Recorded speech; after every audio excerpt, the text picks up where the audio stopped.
One of the most common questions I get having the YouTube channel is, well, where did you get all these bottles? How did you collect all these bottles? And I mean, the short answer is it just takes time, right? You dedicate enough time and money and attention, you can amass a pretty good collection of anything. But what we're going to do is, I've been accused of being an influencer, and I don't know if that's true, but we're going to take a look at my collection. So let's roll that intro.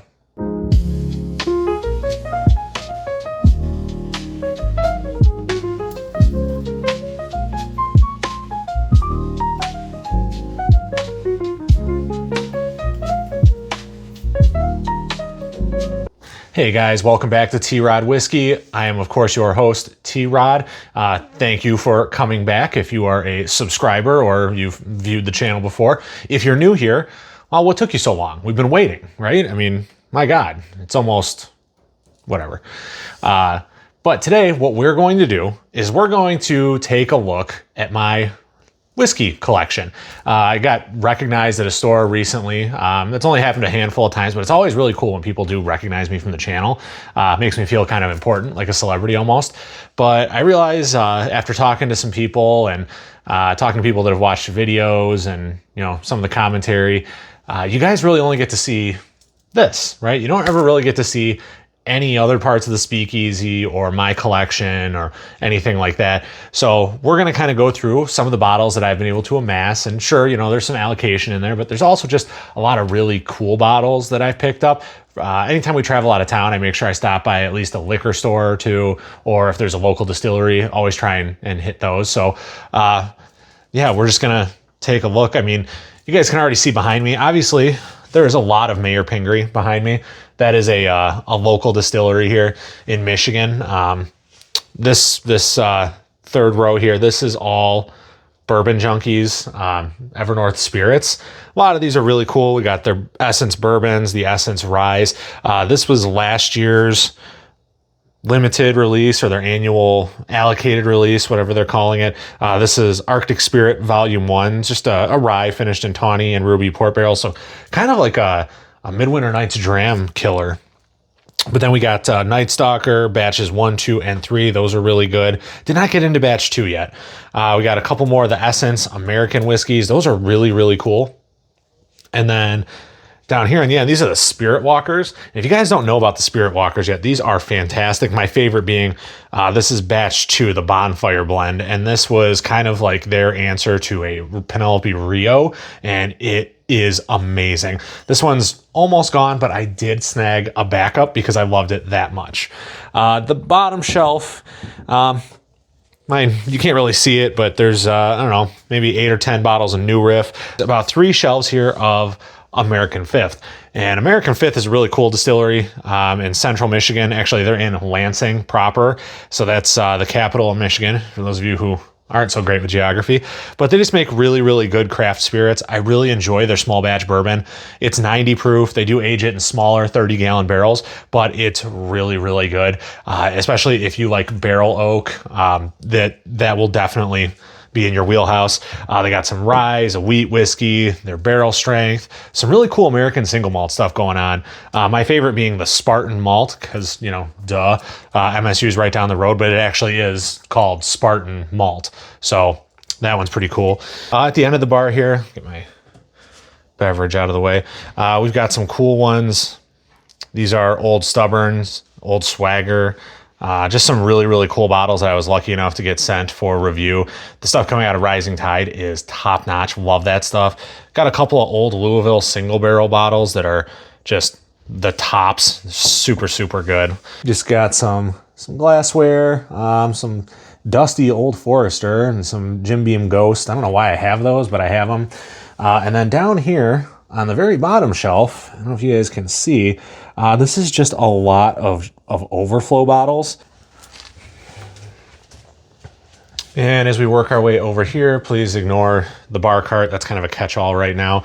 But this, got some Ridge River bottles that were sent for media purposes. Appreciate those guys. Shout out Ridge River.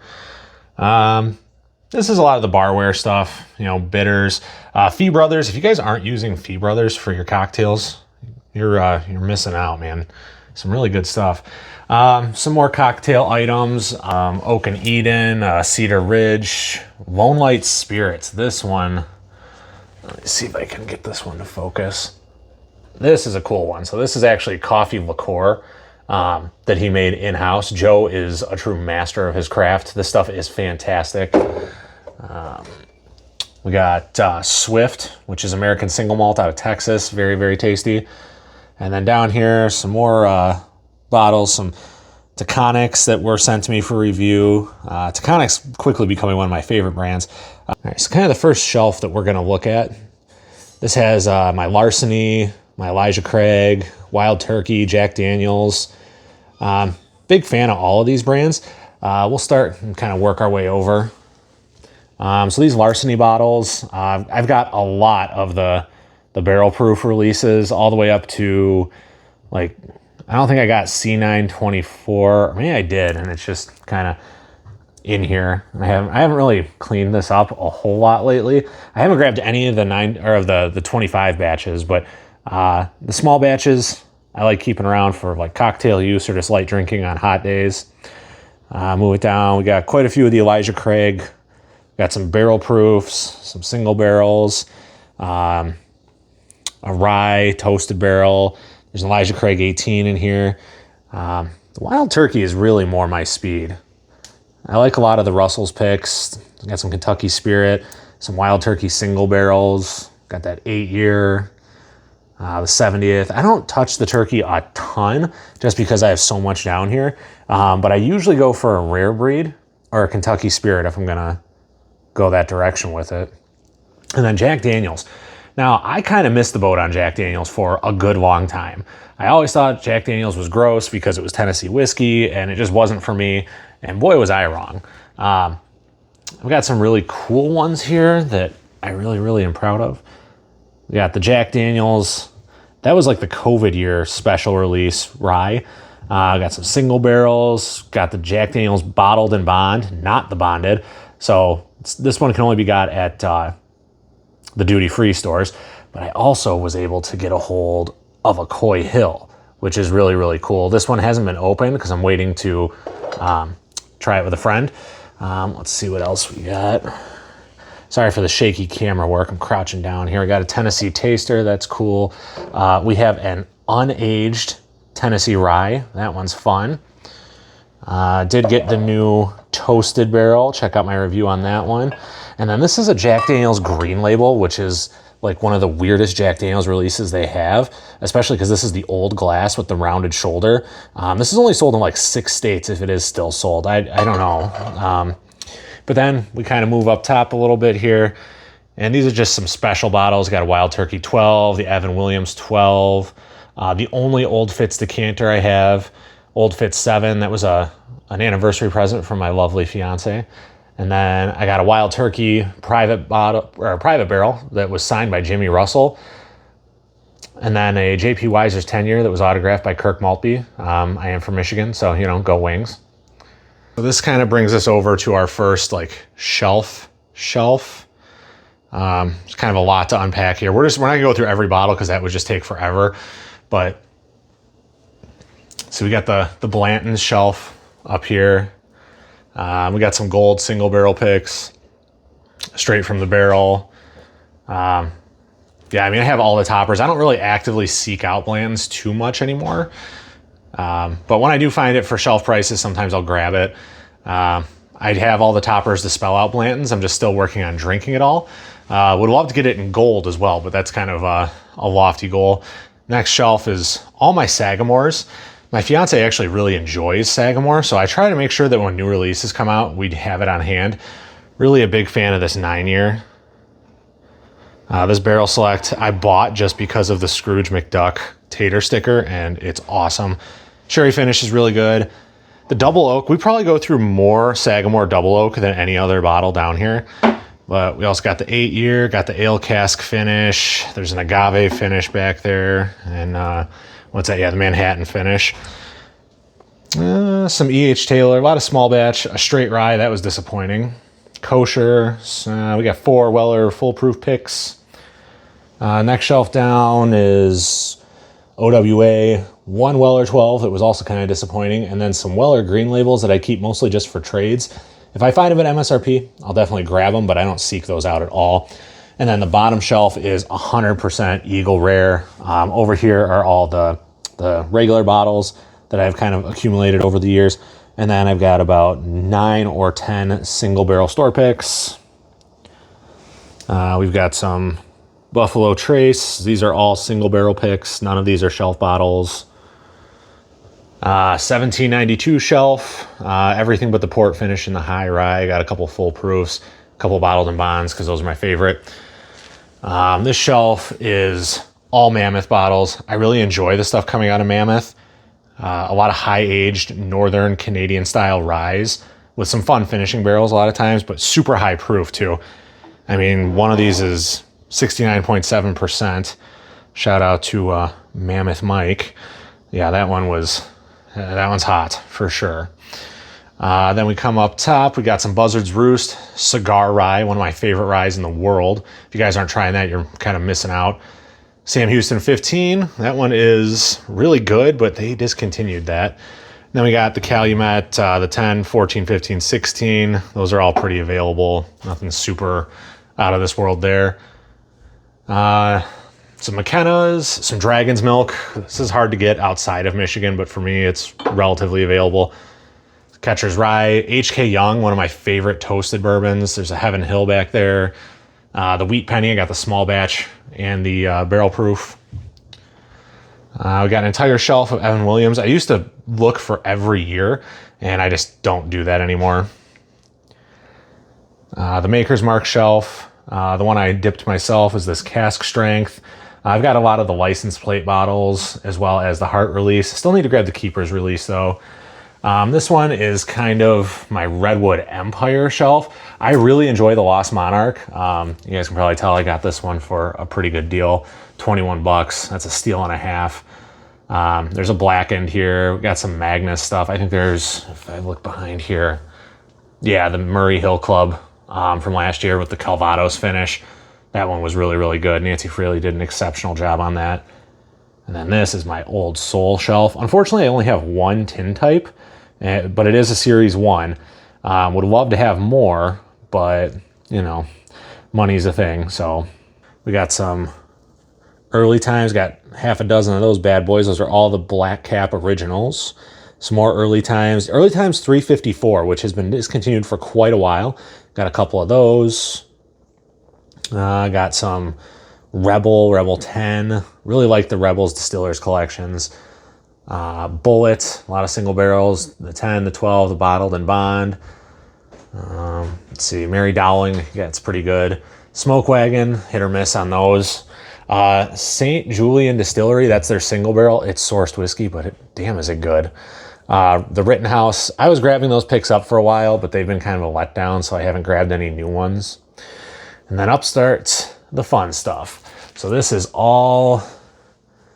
part of this shelf is all Penelope. You got some toasted barrels, some barrel strengths, Project X, cigar sessions, and then we got some King's Family Distilling.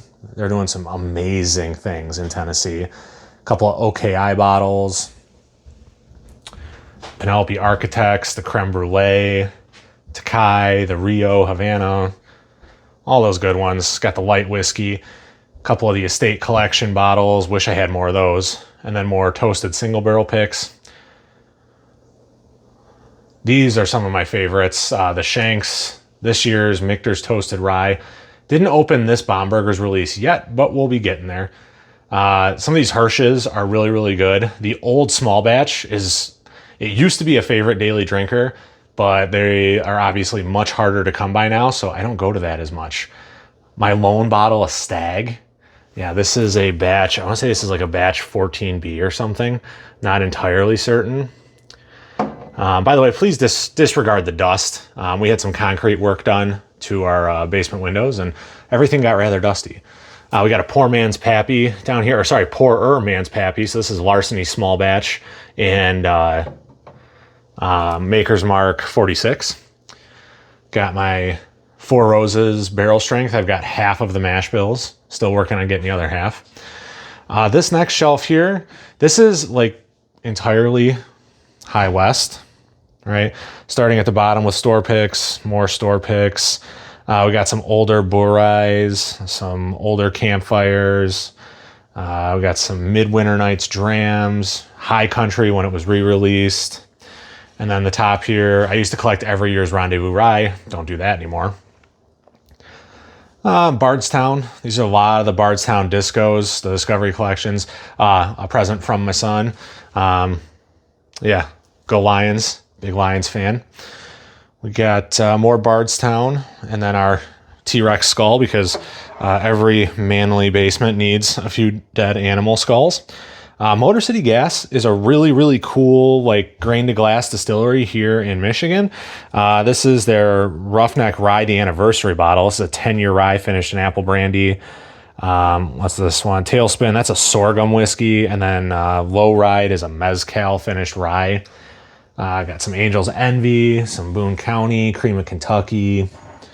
This is a smorgasbord shelf. This is just kind of, you know, some Dickel, Old Ezra, some OKI, nothing terribly noteworthy. Moving on down, got my Ancient H&H 10 because that's my Blanton substitute. Cardinal Barrel Proof, some Saz, regular old Smooth Ambler, and then boom, all the Old Scout picks. A bunch of Old Scout picks. Love Old Scout. Loved them before the bottle change. Got some more Old Scout, some rye single barrel, some port finish, the Smooth Ambler cask strengths. Got a couple of like the high age single barrels that are kind of poking out back here. Moving on up to the Old Foresters, the Whiskey Row series, including the 1924. Then we got the single barrel rye, and then I have one of the lesser liked. This is one of the 90 proof single barrels from a few years back. They don't do those anymore. And then we got the only bottle of Good Times that. Thank you, Carl, for hooking me up. This is actually my fiance's favorite bottle, the Toasted Dark Fruit. Got some Doc Swinson's 6-year Wilderness Trail bottled in bond. Pretty cool. The only Remus I think I have is, the Repeal Batch 5. That one's pretty good. Unfortunately, I did get taken. I got this Chestnuts Farms bottled in bond. I let the box kind of sell me on it. It's not very good. And then we'll just kind of move on over. Oh, look, there's me on the TV. I got a few big boys on the floor there. Those three on the left, those are some Wild Turkey, like some Austin Nichols Wild Turkey 101s from the early 2000s. Those are cool. But moving over here, got some Middle West. Those are all great. Some Tin Cup, an unallocated. And then Old Pepper. I love pretty much everything Old Pepper. This one I'm really proud of. This is a Finest Kentucky Oak that was actually a gift to me from a coworker. He found this in California and brought it back to me. Thank you, Rob. I appreciate you, sir. And moving down, we got more Old Pepper picks, and we've got the PX Sherry Cask Finish Ryes, which have been discontinued for many years, but I've got some backup bottles, and whenever I see them, I make sure I snag them up because they're really, really good and no longer being sold. And we got more pepper picks, one decanter bottle. This is an early batch. I've heard the earlier ones were better, but certainly always a fan of the single barrels. I just got to get around to opening them. Down here is the least loved shelf in the Speakeasy. This is my Jim Beam shelf. And I went through this phase where I thought I could really teach myself to like Jim Beam, and it just has not happened. The Jim Beam Choice, Baker 7s, some of the Signature Craft releases, the 7-year, and even some of like these Knob Creek releases. The 12 year is not bad. The 9 year's okay. The ryes are great for cocktails.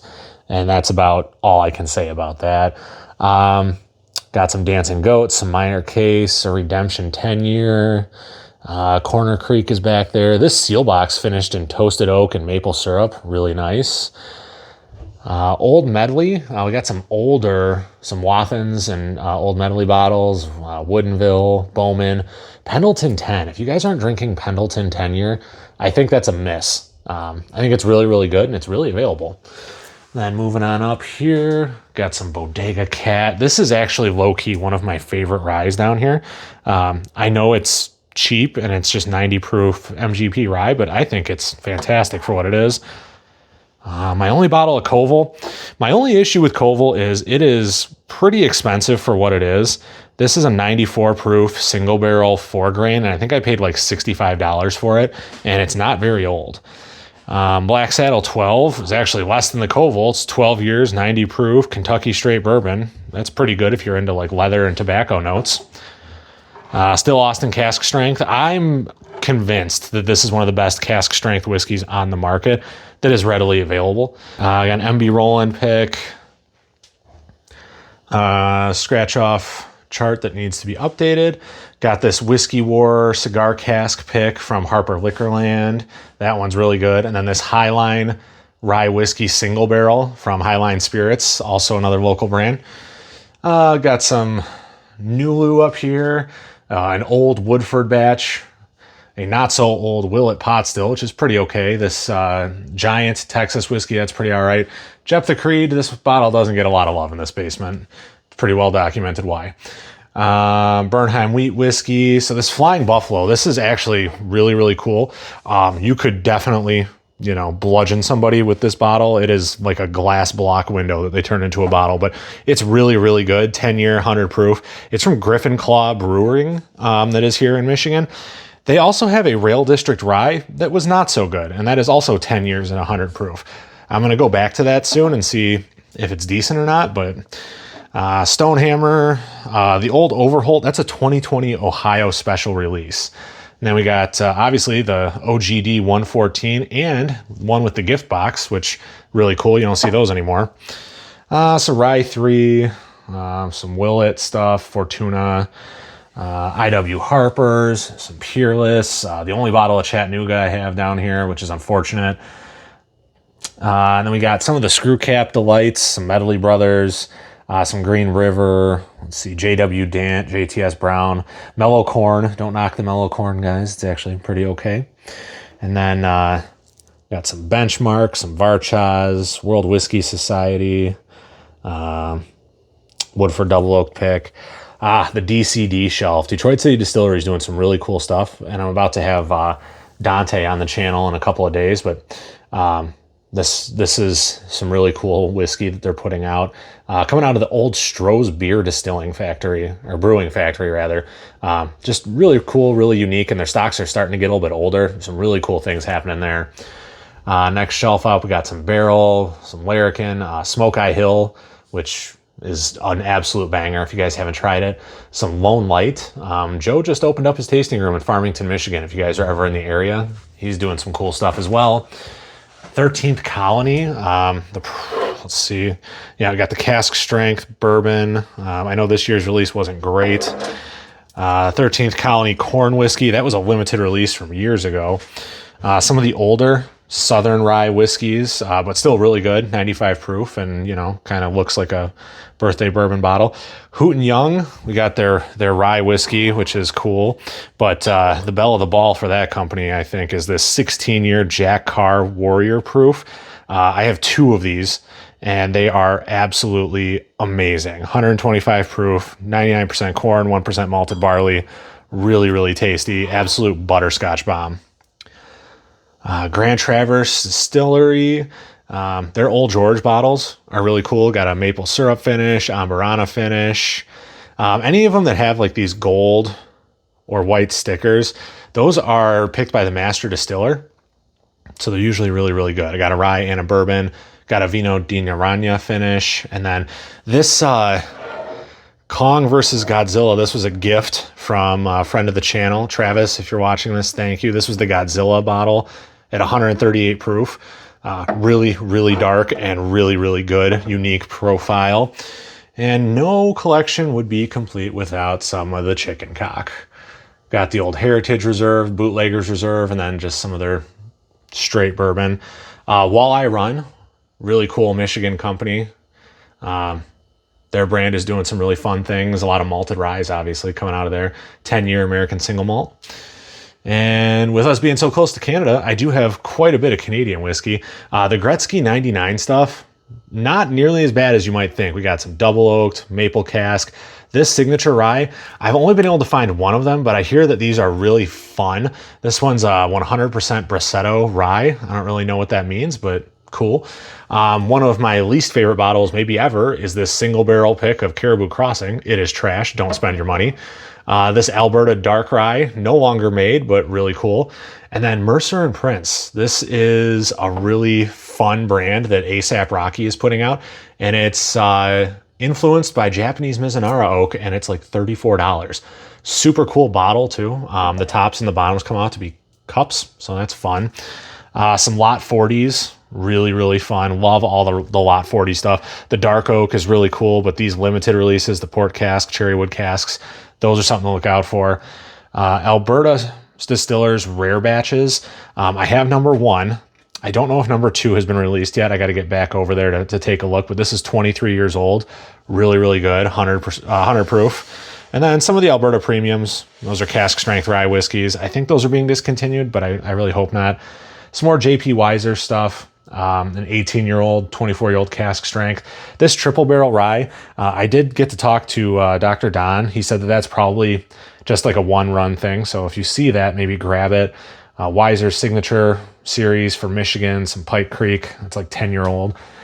My Japanese whiskeys, 2 Hibikis. One's a Master Select. The other one's a Toki. We got a Indian single malt, 2 Indian single malts. And then my Irish whiskeys are down here. Don't have a ton of them. Got some Bushmills. The Prohibition cut is really good. Tullamore Dew, don't sleep on the Dew. That stuff's decent.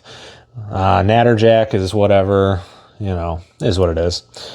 And now into my Scotch. That Deanston and Glenlivet, both of those get some heavy use here. And the Naked Malt, I've gone through quite a few bottles of that. Goes really well with a cigar. Some of the fun bottles, let's see, what is that? Wolfburn 10, that's cool. Talisker Storm, that bottle's actually almost gone. The Glen Scotias, the Anak. The Speyburn is a companion cask. I actually don't enjoy that one very much. But then up to some of the collectible bottles, we've got this McLeod's, it's a little bit older. Cuddy Sark, when it was still age stated. A Glendeverin that was distilled in 1994. Just some really cool Gordon and MacPhail stuff. Lafroig Triplewood and Cargis. Some of the Lagavulin releases, because I do like peat. And Dalmore Cigar Malt. Got to have that, of course. And just some more fun stuff. A lot of Ben Romics, Kilkerran, Longrow.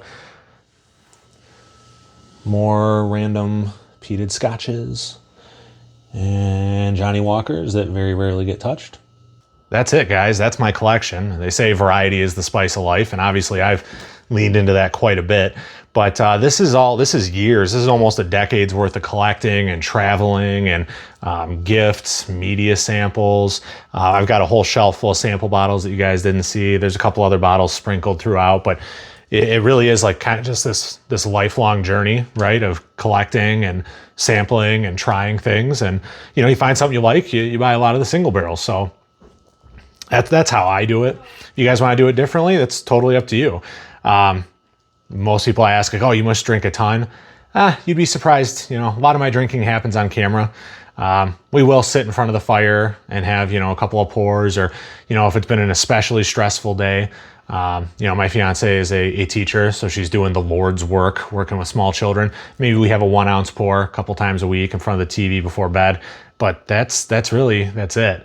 I know that over imbibing can be a real problem, and it's something that we try to stay mindful of, especially with the channel, right? I don't want to use this as like virtue signaling or anything like that, but if you find yourself drinking a bit too much, seek the help that you need. There's all kinds of people out there that want to see you get well. So thank you for attending my TED Talk, but I digress. Thank you guys for sticking around. I appreciate it. Look for this video to drop, probably tomorrow. So happy Labor Day to everybody. Enjoy your long weekend, and I will catch you next time. Cheers.